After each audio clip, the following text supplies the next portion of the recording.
What's going on, people? Welcome to another episode of The Take On with myself, Flex, and also Danny Murphy and Anton Ferdinand. It's been a busy week, man. Listen, you've been in your show, bro. Yeah, man. Yeah, you've been conquering some fears, man. Yeah, my fear of heights. I wouldn't say I've conquered it, but I've definitely learned to deal with it. You know, the first episode was on last night on Channel 4. Don't Look Down is called, and it's all for stand up to cancer. So the cause of why I'm doing it is more important than anything. Yeah. Quality, mate. Innit? Really good. Thank you. I enjoyed it, yeah. Make sure you guys check it out because, like you said, I'm a bit dodgy with heights. I'm all right, but I am. Are you bad? I struggle with them. I think it's amazing. I just kept putting myself in the shoes. But it's an amazing, you know, I lost my old man to cancer, so, and, you know, I think you lost your mum and stuff, so it kind of resonated. Yeah. And I was thinking to myself, could I do it with that cause in mind? And, you know, you'd like to think you could, but until you stood up and doing the things you did. But yeah, well played. I kid you not, Murph, right?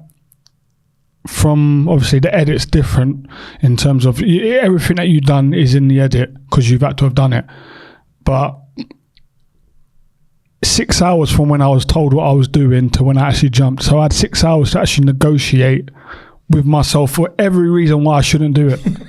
And that was the problem. Yeah. Like, and Mental strength, mate. just stepping over the bridge. Like, It's that feeling in your stomach. I thought there was going to be a gate. They opened the gate and you walked onto it. You had to step over. And it was like, oh, this is different. Not sure about this. Yeah, well, make sure you guys check it out for sure. It is for a great cause, and obviously Anton, one of our owners, on there doing his thing. But we've got a lot to talk about, man. I want to start with Eden Hazard. Because he's retired at the age of 32, which, you know, It's a waste, is young. And when you look at, you know, how good of a player he was, however you want to say it, you think, wow, what a career. And when he was at his best, wow, you know, and it's actually quite sad. But then you get in all of this, you know, him or Salah and all of this stuff. Talk to me, Danny, about that. Should it just be Eden Hazard's time? Why have we got to compare him to Salah? I think it's just what people do, isn't it? Yeah. Because someone's finished and they go, how good was he? Is he better than him? It's what fans, pundits, we all like to do. He was a very special talent who had an unbelievable amount of skill, pace, and ability to impact matches. Now, anyone in the game who knows people who know him knew he was a bit lackadaisical, wasn't the best trainer. Everyone knows that. So the big thing for me is, yeah, he's wonderful and we can eulogise about him, but he could have been better with his talent. Yeah. He could have been, and for longer. But I remember, I mean, so many memories of him watching him play and being wowed. Probably the best. I was in the World Cup and I did quite a lot of Belgium's games. 18. Yeah, he was. Sorry, Russia. Yeah. Yeah, he was brilliant. Oh my God, honestly. And I think the best way to judge him for me is, especially his Premier League time with Chelsea, he was one of probably two or three I loved watching. Yeah. You know, you just think, he's playing. Can't wait to see him play. And when you look, we can go stats and we can go trophies. But when you go and watch football, who do you love watching play? Yeah. Who makes you leave that stadium going, oh my God? And he was one of them. Yeah. Yeah. For me, he was an absolute joke, man. Unbelievable. His stop-start with the ball to suck you in. But also, you know, like, he didn't just rely on his pace and power, like his pace, and because he was strong. People forget he was small, but he was strong, low center of gravity. He understood moving the ball and getting it the other side. Yeah. Do you know what I mean? And that for a defender is probably the hardest thing to defend. When the ball leaves an attacker's foot, you always automatically follow the ball. So the ball goes in there, you start doing that and forget about the player. You know? He had that on tap where he could go into Drogba, get the seconds, or go into Lamps and get the second ball on the run. And I just think he'd done that to get into them potent areas. And when he got in there, he did not disappoint. Yeah. And he wasn't, I don't think he was the type, well, he wasn't, you could listen to his interviews about this, but he wasn't obsessed with goals. He's not like Salah. No. Salah just judges himself on goals. Yeah. He doesn't care how well he plays, really. Goals, goals, goals. Hazard wasn't that. He loved just playing football and showing off his skills and impacting the game. He wasn't obsessed with goals. If anything, at times, watching him play, he was too unselfish. Yeah. I love players like Eden Hazard. And remember when we all had a bit of a joke last time when I was doing that David Silva thing with the De Bruyne thing?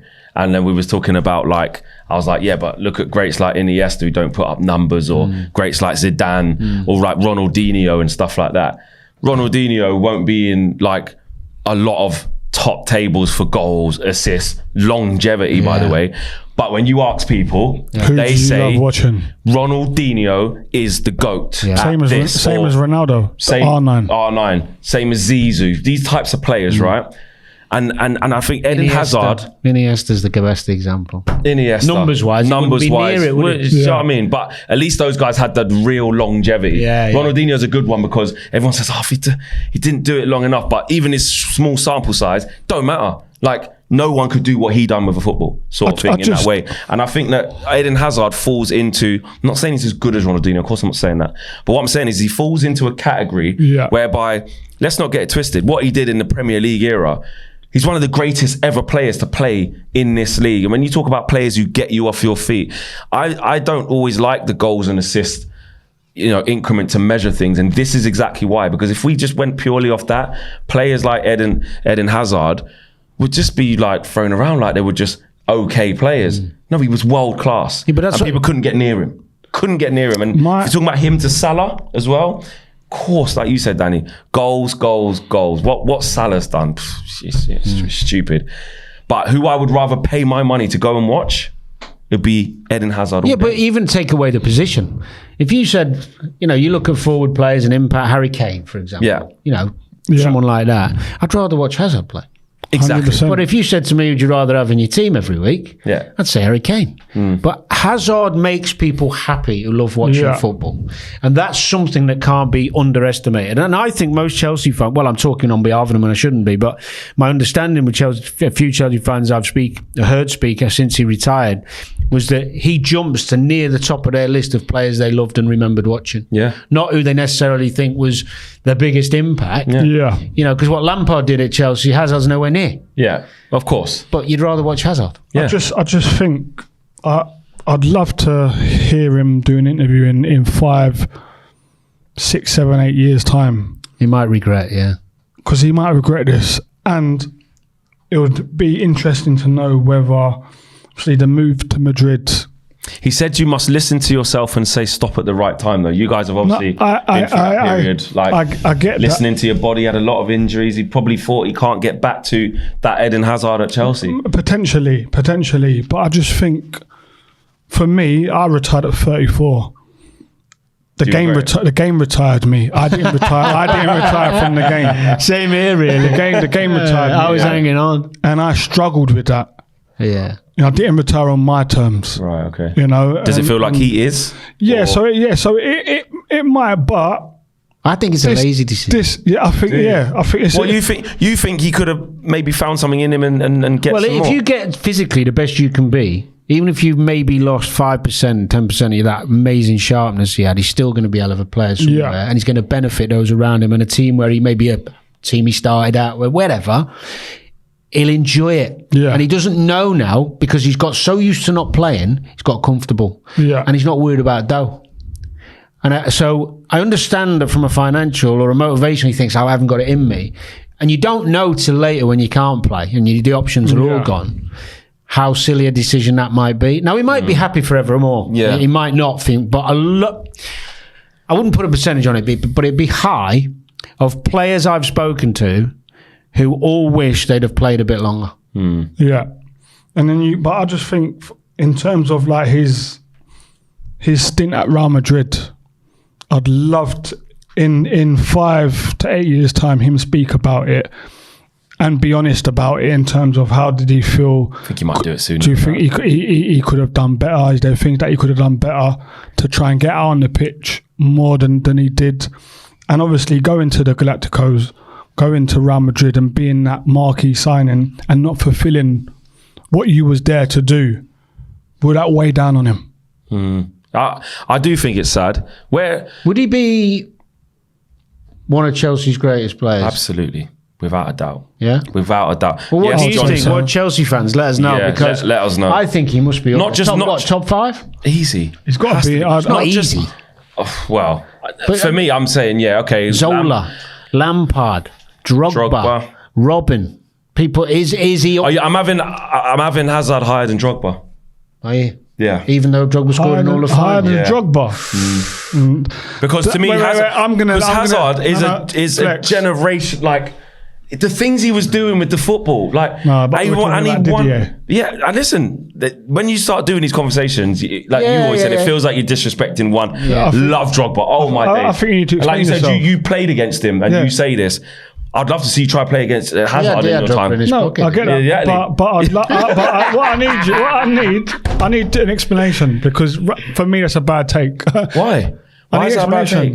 Because of what it's different. Drogba done. It's different. It's different types. It's different types of things. Yeah, Drogba. No, I was asking Chelsea fans actually. Yeah, I can't see a Chelsea fan. I can't see a Chelsea fan say taking Hazard over Drogba. Well, I'm a neutral. Well, it depends because we're talking about impact on the club or favourite players. Favourite players aren't always the most successful ones, you know. So it is a fair question. Did he had impact and will be a favourite? I think Didier will be up there. Of course he will. Of course he will. But let's not get it twisted. Zola will still be up there. Absolutely. 100%. Listen, I got this from earlier. He was the best player in the Premier League for 4 years. He was. He won PFA Young Player, PFA Player, and FWB Player of the Year awards. He won every trophy at Chelsea except the Champions League. So he's in top 5, you reckon? He was. Yeah, top exactly. Five. I don't think let's not act like no, you'll be in top 5. But you said you take him. You have him over Didier. Bad take. Quickly then, top 3 Chelsea players in your like.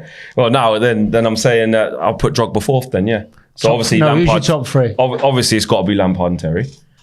Then I'm going Hazard. As in fans' favourites. Yeah, Oh, just in my opinion. Terry might be up there. It's a good shout. Just in my opinion. Fans' favourite. Terry's number 1. Yeah, maybe. Terry's number 1. Zola will be up. I think Zola incredible. There. Incredible. And Drogba. Yeah. Lamp's heard of Drogba. Lamp's heard of Drogba. He's our all-time record goal scorer. So Hazard's not in the top 3. He is for me. But yeah. Who's he taking place of? He's 3rd for me. It's Lampard, Terry, Hazard. For me. All right. Chelsea fans, let us know. Joey know. Knights. I'm not having this. I've got to get down here. I'm not letting them say that about Drogba. I've got to get in here now. This flex is on a mad one. But yeah. He was special. The thing is, I hear your love for him because I absolutely loved watching him play. Who are you having in your team, Hazard or Salah? we know who he's going to go with, and it's fair. I would in my team have Salah, but if you were taking me money off me to buy a ticket, I'd pay to watch. That's so on the fence. It's not because Salah's going to win me the game. Hazard. So can Hazard. Yeah, it could. Hazard was a match winner. I'm going Hazard. He was. I've got to go Hazard. I've used this analogy before. Yeah. It's a bit like Jennifer Lopez or Eva Mendes. Yeah. You're fine with that. It does depend how you like viewing your football. It does. It just depends. I hear you. You're happy with either, aren't you? You're not going to get upset. I hear you, but I've got to go Hazard. because he can win you the game. Yeah, he can. Like he done on multiple occasions. Yeah. And he get you off the seat as well. People couldn't get near him. No, like, I know Drogba, strong. Remember the goal at Stamford Bridge against Tottenham? He just take the ball. 1-2, whippy. And he was doing it from at Lille as well. He'd been incredible. I remember a game, Chelsea, just quickly. It was Hazard, Willian and Pedro up top at Brighton. And I remember I don't know why it sticks in my mind. Yeah, three similar, small, brilliant. They tore them apart. I think it was Brighton away. Chelsea fans will tell me. I remember doing a clip for the match today, and I was looking at those 3 going, imagine playing against them. The interchange. Hazard, they are special. Hazard, unbelievable. Let us know what you guys think. Let's get into what happened in this round of games. Very interesting week. Joel Beya's back to believing he can win the league again. Narrative FC. This is a perfect segue into that Narrative FC that you always talk about, because Joel Beya in the group chat talked to us different. Put respect on our name. We all saw Joel after the North London derby, feeling sorry for himself. Oh, this is why we're not this. Yeah. And now all of a sudden, obviously, they've beat Manchester City. They've lifted the hoodoo. They finally proved they can beat them, Anton. Talk to us. It was a fantastic result and a well-deserved result for Arsenal, I think.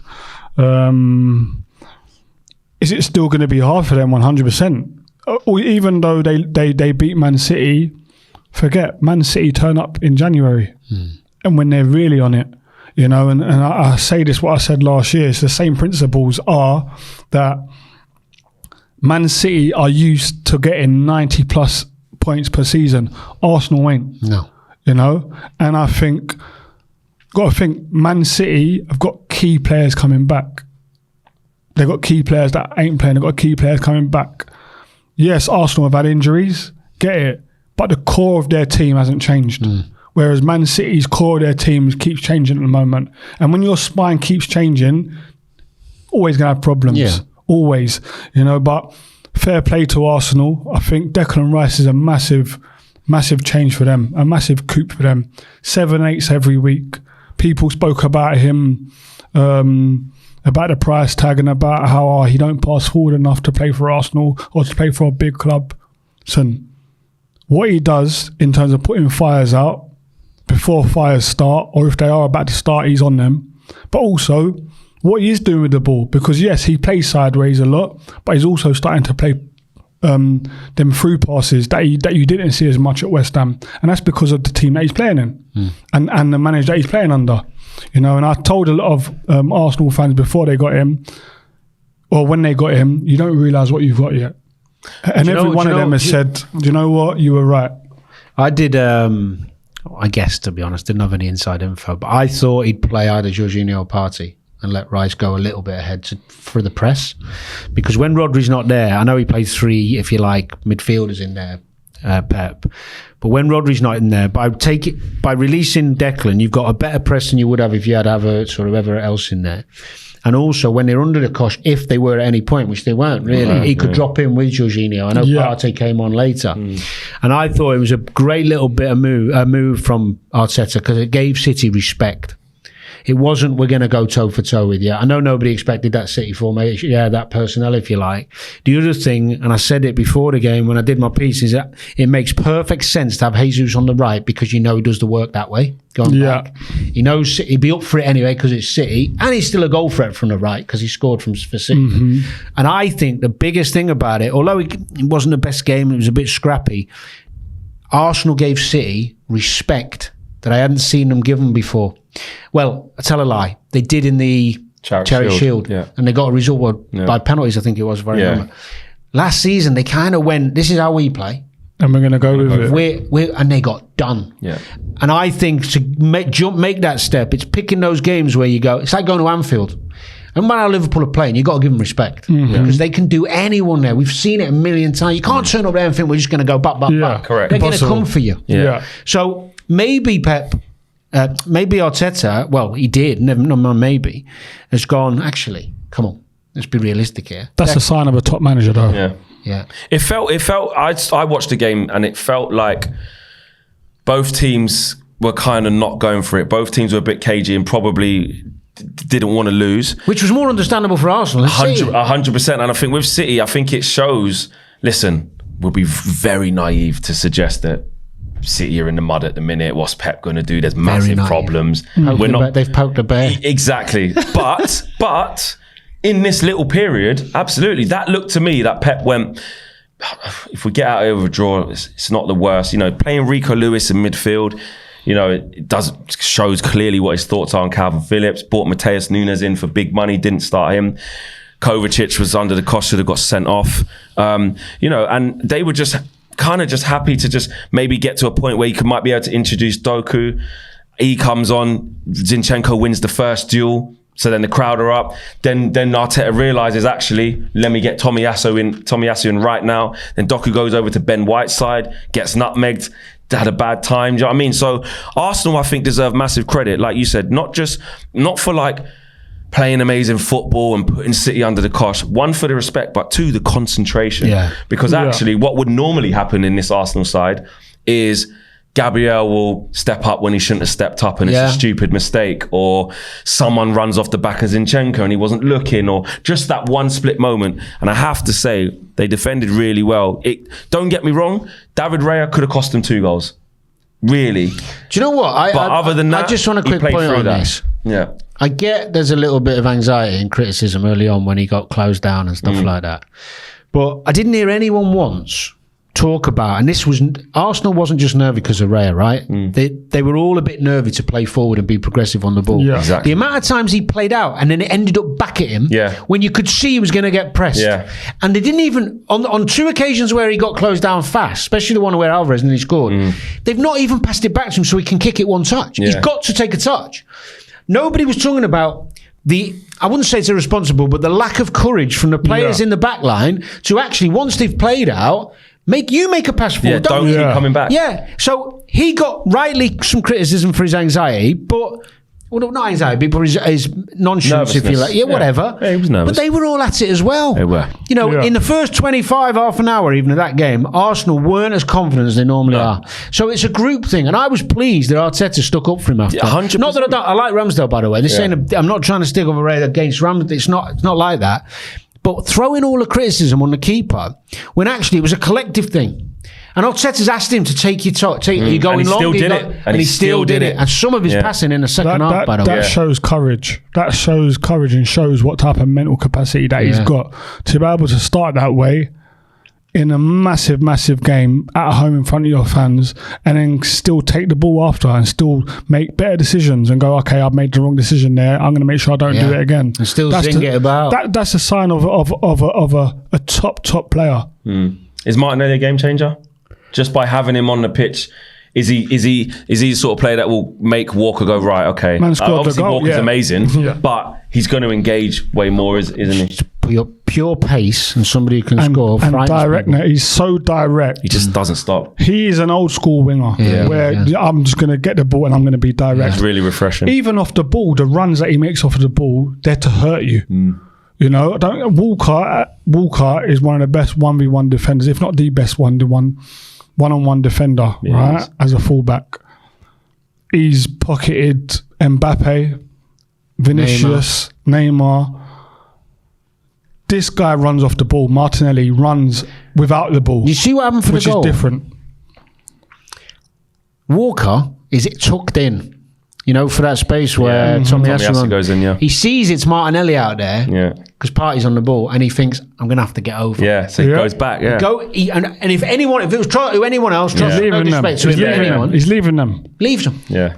Because it's him, he edges over. There's a gap. I don't know what Tomiyasu doing going in there, by the way. He's gambled because he's going to take I'm all right. Come on, a left back. Yeah, I can go. So he's gone in the gap, but the Martinelli presence alone creates havoc.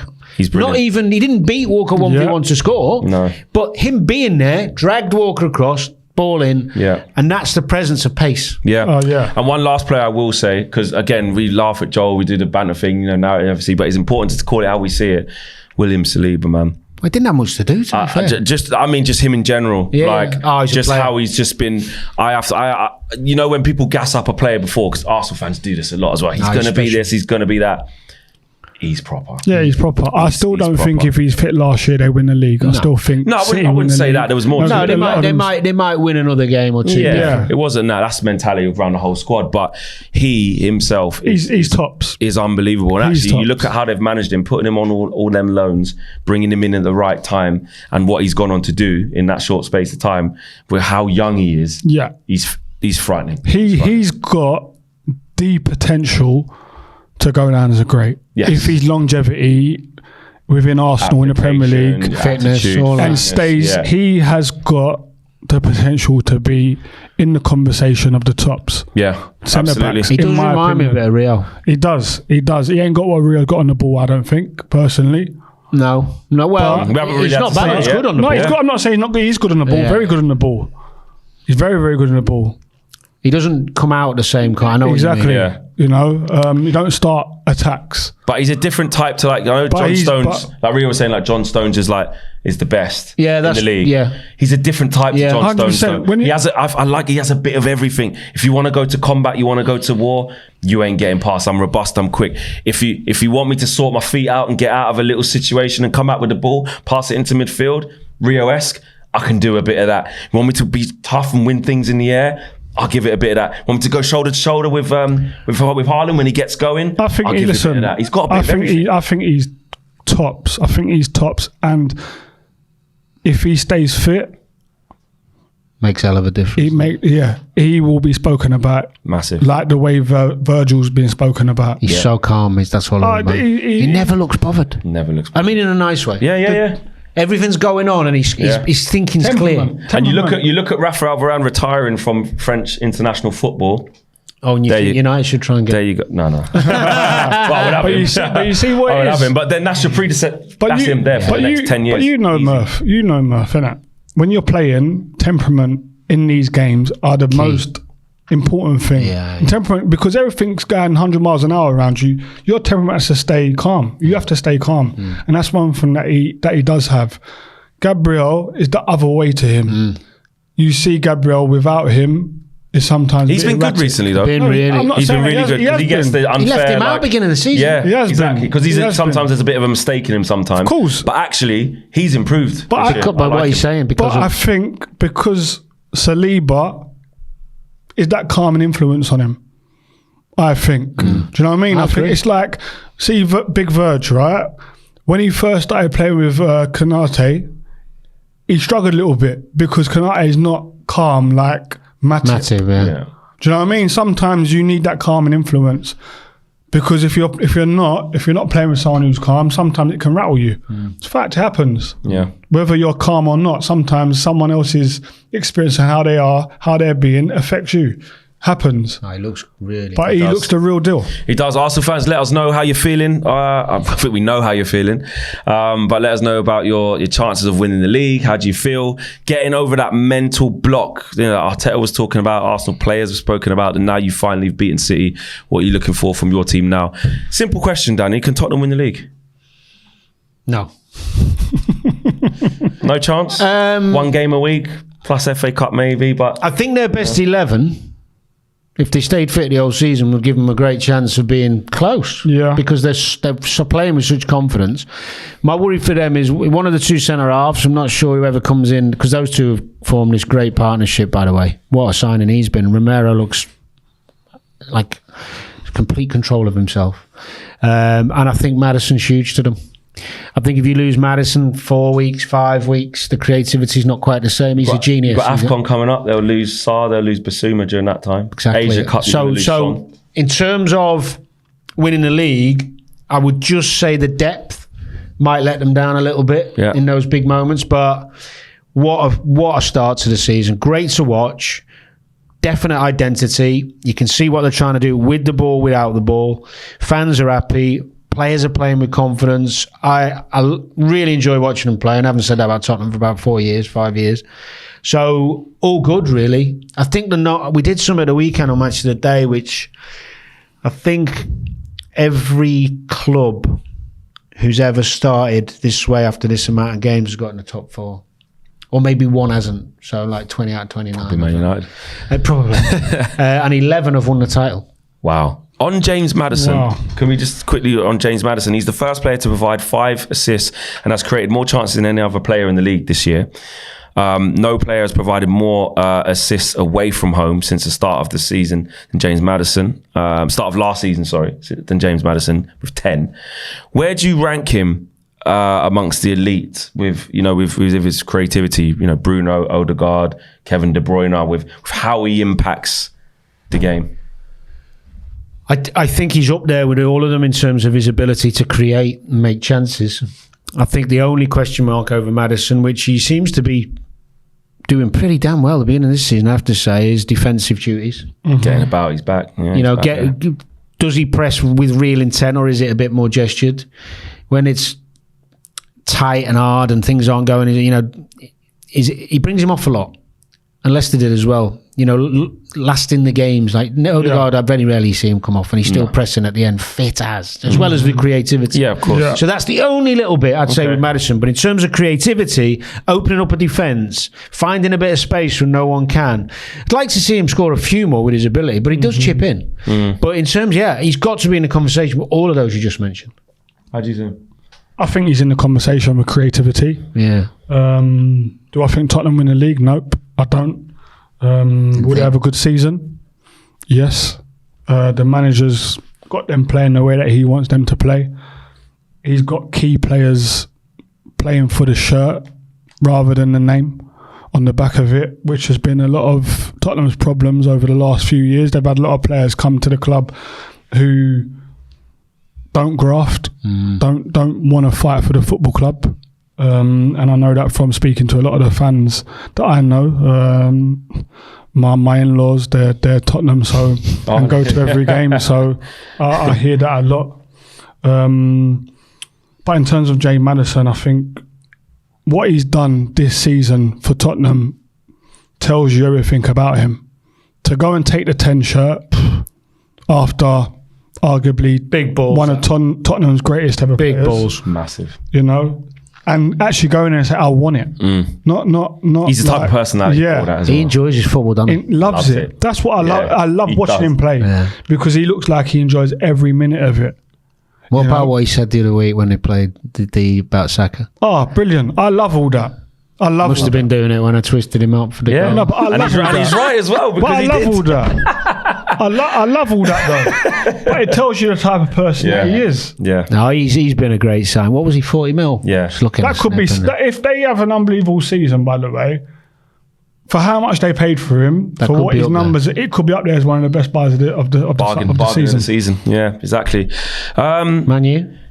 Man United. I was going to do Chelsea. I thought you were going to skip it. No, we can't. No, we're not going to skip that. Last minute winner. Well, I'll tell you what I'd like to say on it just quickly, because obviously it wasn't good from United. No. Fine, and we can analyse that as he blew in the face. But I genuinely mean this, and I've been banging a drum. I don't know if I've done it on here, but I've liked McTominay for a while. Yeah, I know you have. Right. And I think of course he's honest and he does his work, whether he's playing defensive or he does what he puts himself about. But I think he's got more quality than people give him credit for. And we've seen it in a Scotland shirt, and we've had games for United where he's done well. But I think he's another one that gets thrown in the group with Maguire and Fred and blaming these 3 or 4 for all United's woes. So I was pleased for him. Mm-hmm. I didn't really sit there thinking, please score United, because that's not me. Yeah. But when it happened to him, I was like, do you know what? Fair play to you. People saying he was off. People saying Ten Hag didn't want him. What does he do? Knuckles down. Every time he gets on the pitch, he gives it. He tries. He's there. And he has got quality. He can score a goal. So I looked at it. Yeah, he has. I looked and I thought, well done, mate. You know what? Maybe some United fans, maybe you'll get a little chance now. Maybe you'll be able to show some of them. I think that's down to Ten Hag.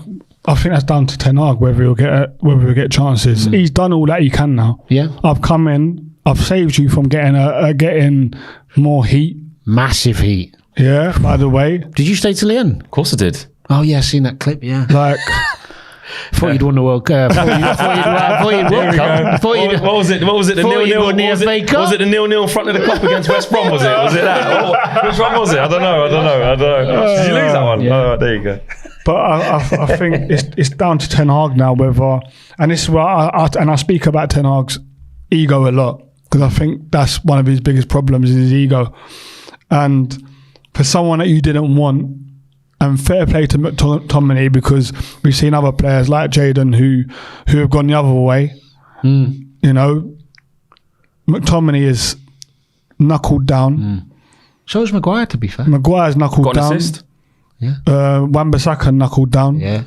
But so now he's done that. He needs reward. Will he get rewarded? Yeah, I think he will. I hope so. I hope so. I think he will. You know. But he's gonna have to. Who does he drop? Amrabat. He could drop any of them. Casemiro's hooked up for half time. No, I've seen the last 2 or 3 games. He can drop any of them. Of course, no problem. None of them. But yeah, he could. But will he? Doing it. But will he? Scared to do it to Rashford. He'd be scared to do it to Bruno. Remember last week? You got to keep Rashford in the team. Yeah, well, will he drop Bruno? Like, do you know what I mean? I think these are the things. Amrabat or Casemiro, he could play him centre mid. Yeah. But he deserves to. But will he? Will his ego allow him? I know you're Flex, saying how easy it is, but Anton's right. Will he? Because Ten Hag hasn't done that. What question was you going to ask? I was asking, will he? Will his ego allow him? And that's my words. I think it's ego as a manager to go, this is what I like. This is the personnel that I like. I'm not going to drop Rashford. Well, he's got to change it soon, mate, because otherwise he'd be out of a job. But again, should have changed it weeks ago. Not done it. Here's the thing, right? So, the revisionism is... We've seen when we've asked Scott to play week in, week out for Man United in a deeper role. Yeah, alongside Fred, and we've seen all of the sides of the game that he isn't good at. So if McTominay, I was there, it was amazing. It's amazing. But if Erik Ten Hag asks him to come back in and do something that he's done before and exactly the same way, where the things that he's not good at, then it ain't going to work. What I do agree with, though, is clearly Scott McTominay in the middle to front third, there's something there. There is. But that's where he plays Fernandes. So he needs, exactly. So, look, we can't disregard the players, like you said, like how you even said, like Rashford should still be in there. He's still Rashford, Bruno's exception. He's playing crap now, but still Bruno. Like, I don't think Bruno should play at the moment. But neither do I. But this is what I'm saying. But you talk about his ego. This is where I said that Ten Hag's trying to not take on one battle too far. Like, he's come out of the Jadon Sancho one and it's fractious. If he goes at Rashford and takes him out and drops him, because he's not, mate, he ain't. I'm telling you that Rashford's not playing well. He ain't playing well. But like you said, he knows he's a big player and he needs to get him going again. I thought Rashford played well against Galatasaray. He got I thought he was bang at it, and people criticised him after that. I don't think he was, Dan. I don't think he was. Oh, I think he again? He honestly, I think his pressure off the ball. Honestly, he's had moments where his body language doesn't look good. Work hard enough. But he's getting into the positions. He's had big moments. He set himself a bar up after last season. But I want to ask you one thing, and I mean this not to be contentious, because it's been something I've been talking about Man United, and I got asked this last week. I don't see the players playing, or is it working hard enough, or playing for the manager? Probably working hard enough for him. Yeah, busting the gut, running around all over the gut. Yeah, 100%. I don't mean stupidly. No, I just see United. My big thing with United from now, beginning of season to now, too easy to play against. Do you know what my take on that is? My take on the reason why we're not seeing that is because of all the things that have been, the way the things have been handled previously. Do you believe? Yeah, that's like you hear the greats of Roy Keane, Gary Neville, Rio, all speaking and saying, "This is an elite club. Like, you have an elite mindset. That's them. This ain't the Man United of that era. This is a different Man United, right? You've played with elite players and you play with players that ain't elite.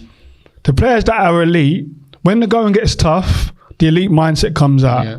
When it gets tough with the players that ain't elite, you got some players that will run with it and go, do you know what?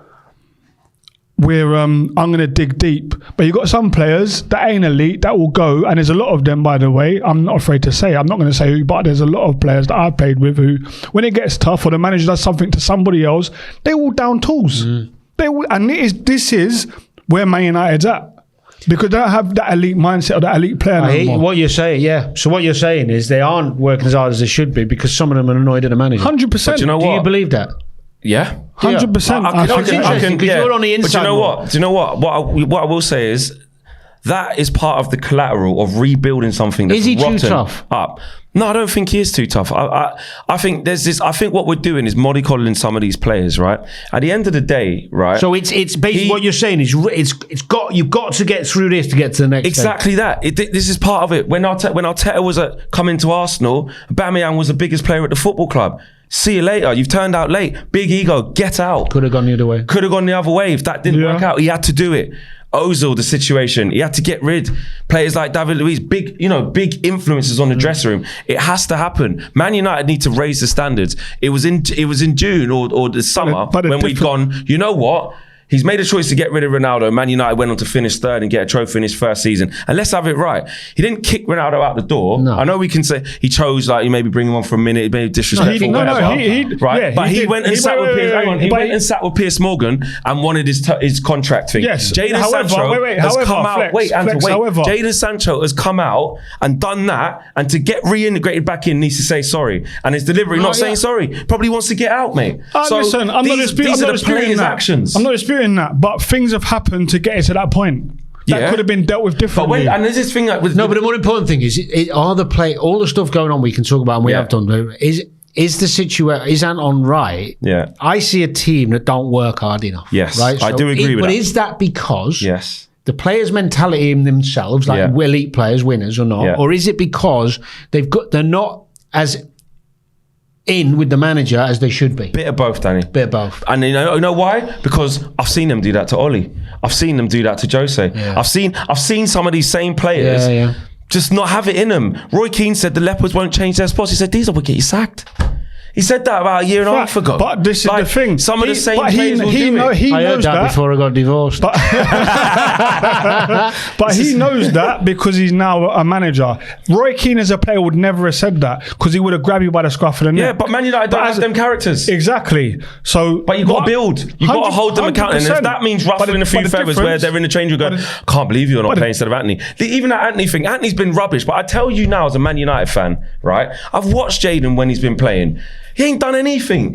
Get it? He ain't working that hard. He ain't busting a gut. He ain't even been better than Anthony. And Anthony's not even a high benchmark. He's not had the same chance as Anthony, has he? Maybe he has. As soon as he came in, Jadon was starting all the time. Yeah. Up until the World Cup, where this time last year, Jadon won. Where was he? To send him away that time as well. Let's stop mollycoddling these players and let's start holding them accountable. That's my thing as a fan. I get you. I understand and I accept the transitional period. You got to go through this to get through to the other side, but it can be managed in a better way, in my opinion. Zlatan hit the nail on the head for me personally in his interview when he said Ten Hag is not used to dealing with. He come from Ajax, where Ajax is small players. is a big club, but young players to be coached. Come in and deal. You don't have no experience of dealing with these types of players. Part of it. There you go. So then Ten Hag's learning on the job. But that's not his fault he got given the job then, is it? We got somebody else. But you have to learn. You have to learn. Like we spoke about Arteta. Arteta has learned that he needs to show City respect to get a result. Yeah, still do his own thing. But that's why Bruno's playing every single game, even though he's playing crap. Because he's like, I need to. That's why Rashford's playing every single game, even though he's being crap. But now McTominay's come on and saved you, right? Saved him. And saved him. Hooked off. And by the way, to get out of any type of shit, you need workhorses. Yeah. McTominay is that. That's why he brought in Hannibal. He wasn't afraid to put in the kid and make the kid I'd play him. Not as good as McTominay. Of course he's not. I'm not saying he is, but I'm saying he's not afraid to influence. Half-time, he got to half-time, he go, Casemiro, 4 Champions League, get off. Yeah. Can't move. I asked him why. He said, I want more football, mate. Because he can't pass 5 yards. Well, he can, but... No, in that game, he had to get off. I think if you're like... We didn't even get to Onana. If you're... Well, there's nothing to say. Just saying that, let's get what I'm going to say. Onana is a quick one because Onana actually has got similar numbers to De Gea's bad start at United. Do you remember? Yeah. So, I hope it is that. I hope we're seeing the same thing where he's having a bad start, but he's going to come good. I really do hope. Yeah. Just for the sake of his high top, as Flex would say. You might just have to get a buzz cut soon, man. He's going to have to get a normal trim. Listen, it's been a jam-packed show. We could have done so much more on so many other topics. I enjoyed Liverpool's performance. I thought it was a great game. Two teams bang at it. That was good. We can't go without speaking about West Ham. No, it can't. Draw with Newcastle after Newcastle obliterated. So you betting in PSG then? PSG? No. My only take on Liverpool, just before you do West Ham, Gravenberch. He's going to be a player. I really wanted him. When it was looking like McTominay might be able to go to Bayern and we might be able to get I was like, get him. I like what I'm saying. Another Ten Hag player. You mean he was managed him for a while? Made him into... Let's get around to the big club now. West Ham, all right? Hurry up, mate. We've got to wrap up. No, fantastic. I thought it was a really good performance from West Ham. It was. The first goal was never a foul for the free kick. No, it wasn't a foul for the free kick. Should have defended better though. Yeah, 100%. Yeah. And even the second goal, the push from Isaac. Yeah. See that. It was a push. VAR should have picked that up, definitely.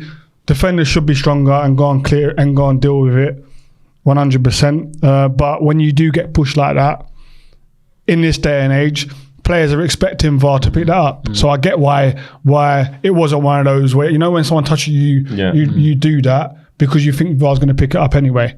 Didn't happen. But to see West Ham come back the way that it did against a top team, by the way, because they are a joke. Good subs. They're very, very good subs. Kudus. Got a player there. The real star boy. We said it, innit? He's the real star boy. player. Was waiting for him to just He's land. the real.